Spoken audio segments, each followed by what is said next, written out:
Hi guys, Love YouTube welcomes you. Let me tell you one love ghazal by Mirwan.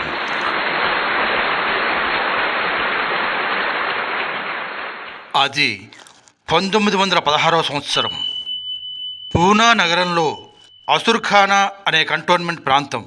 అక్కడొక cafe shop.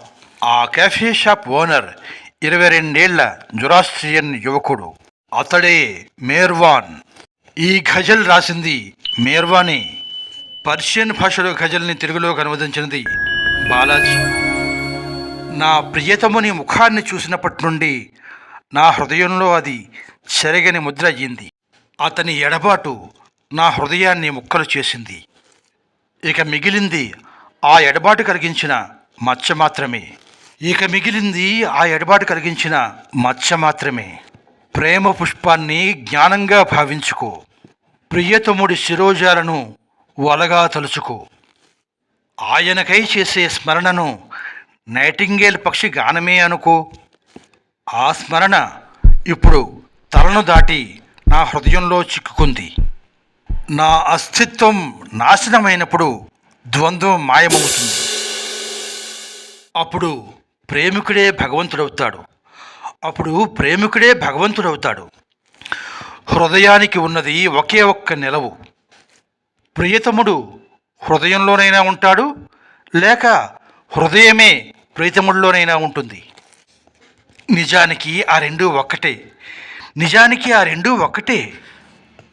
పైన పరిత్యజించే ఓ బూటక సన్యాసి, నీ ప్రార్థనను ఒక ప్రదర్శనగా చేస్తావా? జ్ఞాపకముంచుకో, నిజమైన ప్రేమికుడికి భగవంతుడు హృదయంలో మాత్రమే కాదు, సమస్త ప్రపంచంలోనూ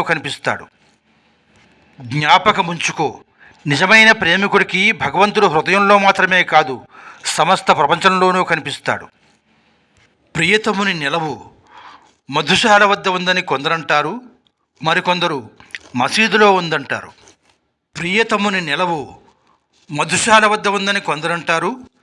మసీదులో ఉందని మరికొందరంటారు.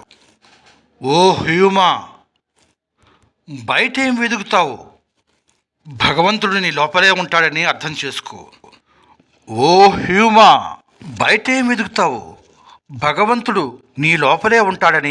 చేసుకో.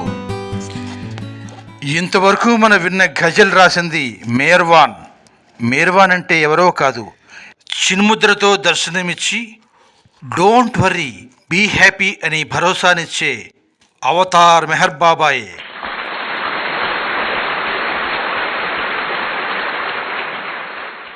మరో అంశంతో మళ్ళీ కలుద్దాం.